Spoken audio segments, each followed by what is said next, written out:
स्कंद पुराण के रेवा खंड में अध्याय 1 से 5 तक में व्यास जी द्वारा किया गया वर्णन श्री सत्यनारायण कथा के रूप में प्रचलित है। व्यास जी कहते हैं कि पुरा काल में शौनकादि ऋषि नैमिषारण्य स्थित महर्षि सूत के आश्रम पर पहुंचे। हे मुनिवर, लौकिक कष्ट मुक्ति, सांसारिक सुख समृद्धि एवं पारलौकिक लक्ष्य की सिद्धि के लिए सरल उपाय क्या है? आप सभी ने प्राणियों के हित की बात पूछी है, इसलिए मैं एक ऐसे श्रेष्ठ व्रत को आप लोगों को बताऊंगा जिसे नारद जी ने लक्ष्मी नारायण जी से पूछा था और लक्ष्मीपति ने मुनि श्रेष्ठ नारद जी से कहा था। आप सब इसे ध्यान से सुनिए। एक समय की बात है, योगीराज नारद अनेकों लोकों में घूमते हुए मृत्यु लोक में आ पहुंचे। नारायण नारायण नारायण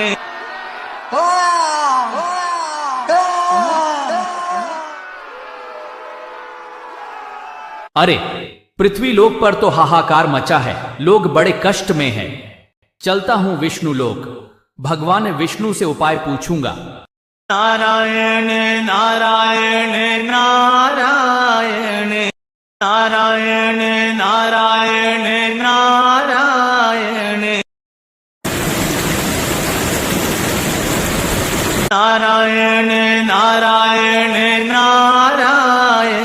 हे चतुर्भुज, हे भक्त वत्सल श्री हरि नारायण, मैं आपके दर्शन को आतुर हूं, कृपा कर दर्शन दीजिए।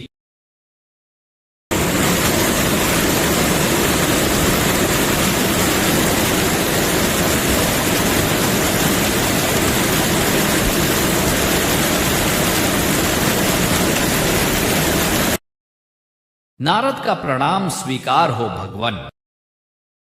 कल्याण मस्तु भक्त नारद, कहिए क्या खबर लाए हैं?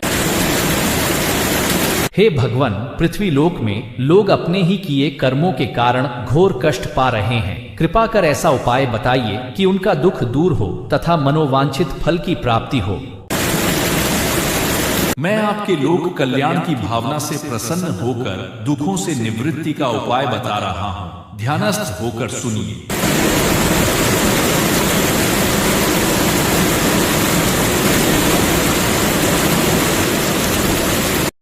लौकिक क्लेश मुक्ति, सांसारिक सुख समृद्धि एवं पारलौकिक लक्ष्य सिद्धि के लिए एक ही राजमार्ग है, वह है सत्यनारायण व्रत। यह सत्यनारायण व्रत दुख शोक आदि का शमन करने वाला, धन धान्य की वृद्धि करने वाला, सौभाग्य और संतान देने वाला तथा सर्वत्र विजय प्रदान करने वाला है। किसी भी दिन भक्ति और श्रद्धा से समन्वित होकर मनुष्य ब्राह्मणों और बंधु बांधवों के साथ धर्म में तत्पर होकर सायंकाल भगवान सत्यनारायण की पूजा करे। नैवेद्य के रूप में उत्तम कोटि के भोजनीय पदार्थ को सवाया मात्रा में भक्ति पूर्वक अर्पित करना चाहिए। केले के फल, घी, दूध, गेहूंों का चूर्ण, शक्कर या गुड़, यह सब भक्ष्य सामग्री सवाया मात्रा में एकत्र कर निवेदित करनी चाहिए। हे ऋषियों, जिसने पहले समय में इस व्रत को किया था उसका इतिहास कहता हूं, ध्यान से सुनो। सुंदर काशीपुरी नगरी में एक अत्यंत निर्धन ब्राह्मण रहता था। भूख से परेशान वह धरती पर घूमता रहता था। भगवान ने एक दिन ब्राह्मण का वेश धारण कर उसके पास जाकर पूछा,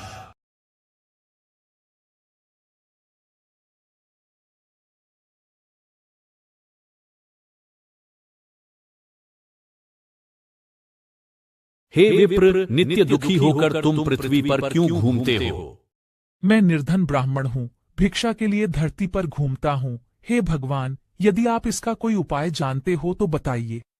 सत्यनारायण भगवान मनोवांछित फल देने वाले हैं, इसलिए तुम उनका पूजन करो। इसे करने से मनुष्य सभी दुखों से मुक्त हो जाता है। वृद्ध ब्राह्मण बनकर आए सत्यनारायण भगवान उस निर्धन ब्राह्मण को व्रत का सारा विधान बताकर अंतर्धान हो गए। ब्राह्मण मन ही मन सोचने लगा कि जिस व्रत को वृद्ध ब्राह्मण करने को कह गया है, मैं उसे जरूर करूंगा। यह निश्चय करने के बाद उसे रात में नींद नहीं आई। वह सवेरे उठकर सत्यनारायण भगवान के व्रत का निश्चय कर भिक्षा के लिए चला गया। उस दिन निर्धन ब्राह्मण को भिक्षा में बहुत धन मिला, जिससे उसने बंधु बांधवों के साथ मिलकर श्री सत्यनारायण भगवान का व्रत संपन्न किया। भगवान सत्यनारायण का व्रत संपन्न करने के बाद वह निर्धन ब्राह्मण सभी दुखों से छूट गया और अनेक प्रकार की संपत्तियों से युक्त हो गया। उसी समय से यह ब्राह्मण हर माह इस व्रत को करने लगा।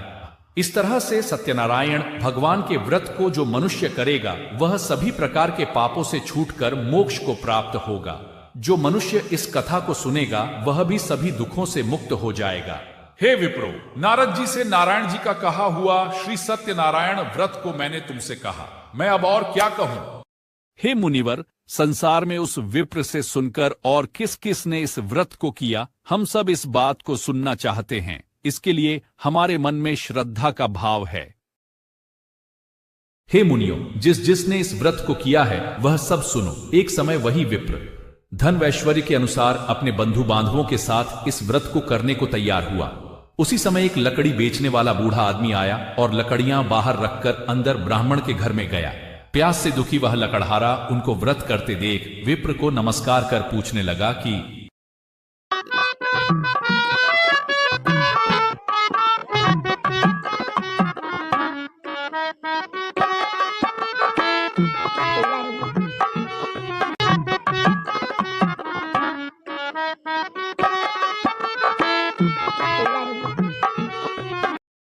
आप यह क्या कर रहे हैं तथा इसे करने से क्या फल मिलेगा, कृपया मुझे भी बताइए। सब मनोकामनाओं को पूरा करने वाला यह सत्यनारायण भगवान का व्रत है। इनकी कृपा से ही मेरे घर में धन धान्य आदि की वृद्धि हुई है। विप्र से सत्यनारायण व्रत के बारे में जानकर लकड़हारा बहुत प्रसन्न हुआ।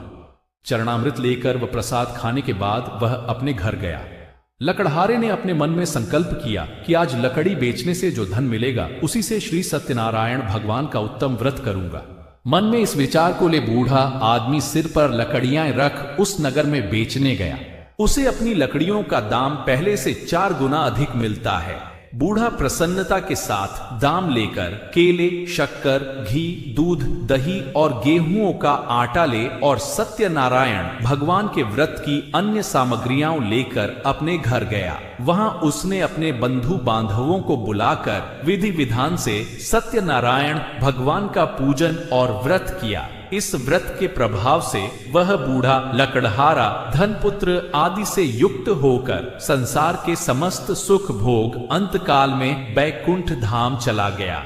हे श्रेष्ठ मुनियों, अब आगे की कथा कहता हूँ। पहले समय में उल्कामुख नाम का एक बुद्धिमान राजा था। वह सत्यवक्ता और जितेंद्रिय था। प्रतिदिन देव स्थानों पर जाता और निर्धनों को धन देकर उनके कष्ट दूर करता था। उसकी पत्नी सती साध्वी थी। भद्रशिला नदी के तट पर उन दोनों ने श्री सत्यनारायण भगवान का व्रत किया। उसी समय साधु नाम का एक वैश्य आया। उसके पास व्यापार करने के लिए बहुत सा धन था। राजा को व्रत करते देखकर वह विनय के साथ पूछने लगा,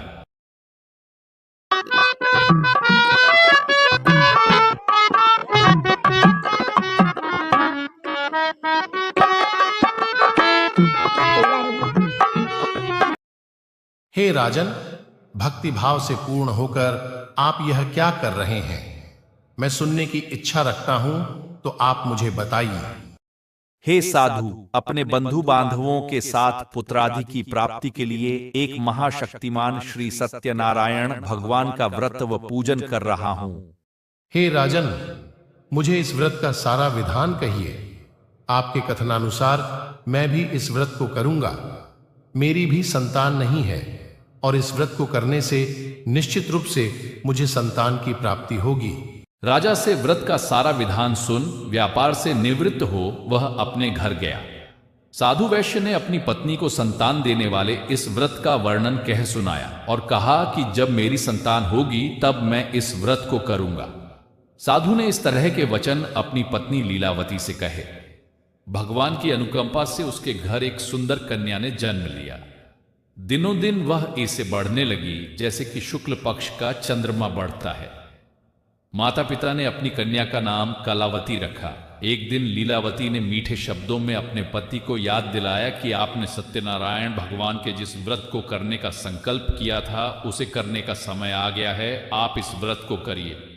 साधु बोला कि हे प्रिय, इस व्रत को मैं उसके विवाह पर करूंगा। इस प्रकार अपनी पत्नी को आश्वासन देकर वह नगर को चला गया।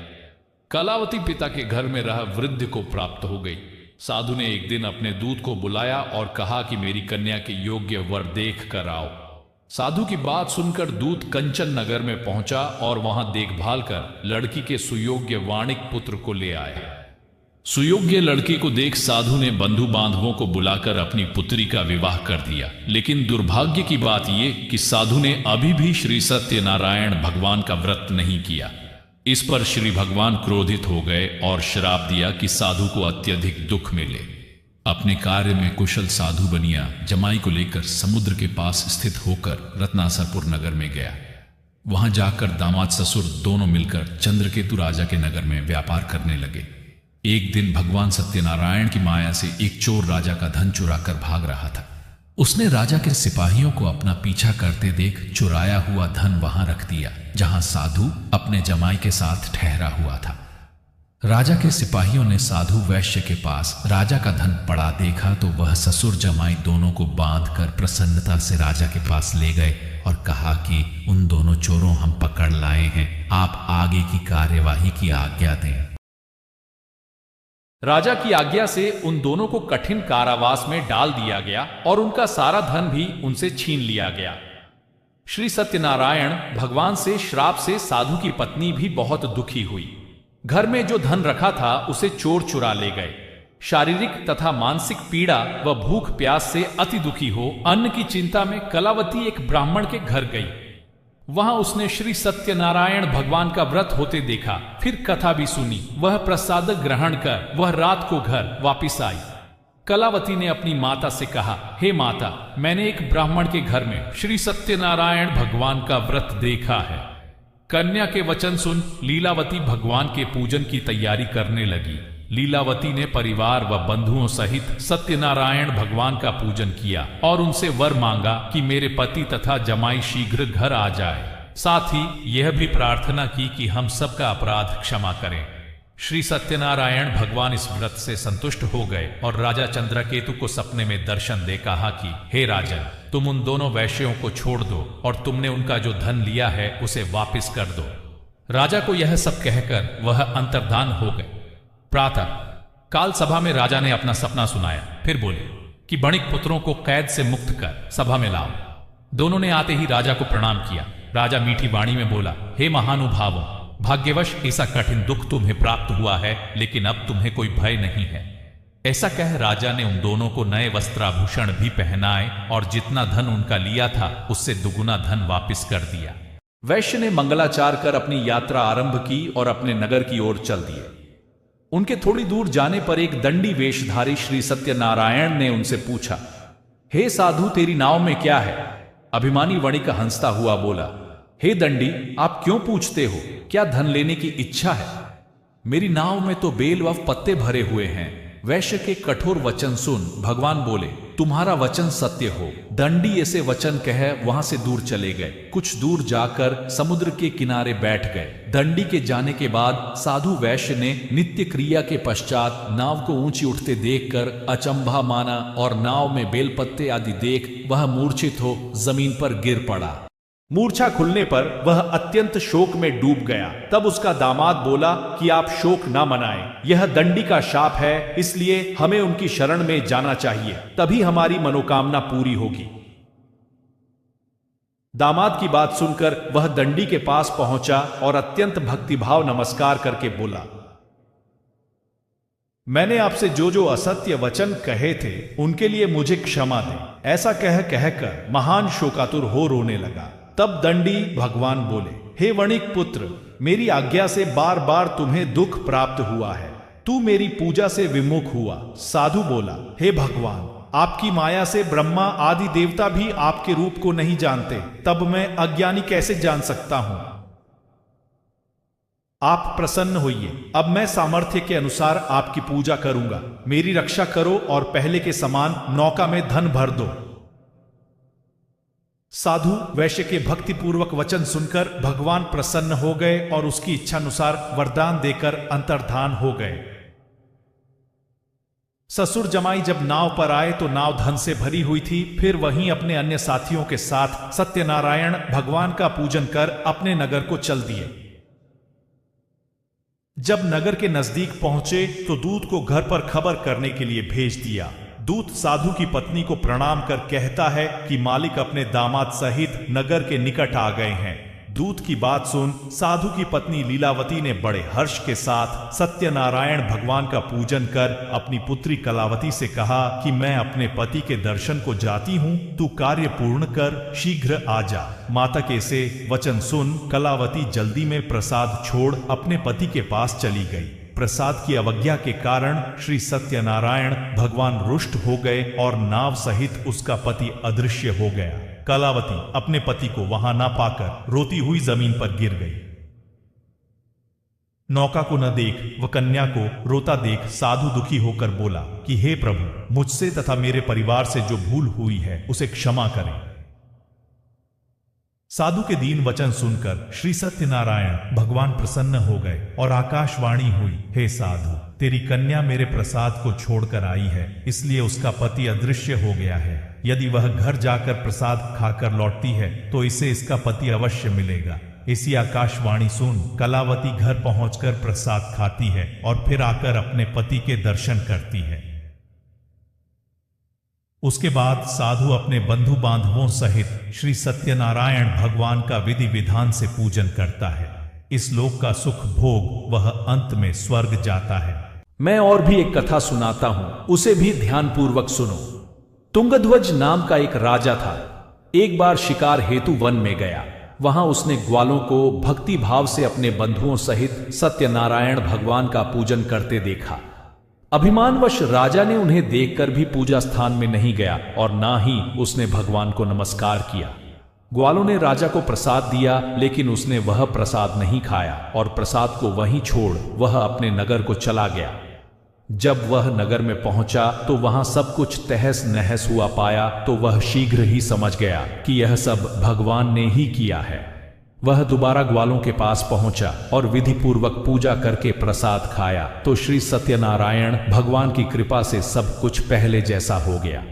दीर्घ काल तक सुख भोगने के बाद मरणोपरांत उसे स्वर्गलोक की प्राप्ति हुई। जिन्होंने पहले इस व्रत को किया है अब उनके दूसरे जन्म की कथा कहता हूँ। वृद्ध शतानंद ब्राह्मण ने सुदामा का जन्म लेकर मोक्ष की प्राप्ति की। लकड़हारे ने अगले जन्म में निषाद बनकर मोक्ष प्राप्त किया। उल्कामुख नाम का राजा दशरथ होकर बैकुंठ को गए। साधु नाम के वैश्य ने मोरध्वज बनकर मोक्ष पाया। महाराज तुंगध्वज स्वयंभू होकर भगवान में भक्ति युक्त हो कर्म कर मोक्ष पाया। जो मनुष्य परम दुर्लभ इस व्रत को करेगा तो भगवान सत्यनारायण की अनुकंपा से उसे धन धान्य की प्राप्ति होगी। निर्धन धनी हो जाता है और भय मुक्त हो जीवन जीता है। संतानहीन मनुष्य को संतान सुख मिलता है और सारे मनोरथ पूर्ण होने पर मानव अंत काल में बैकुंठ धाम को जाता है।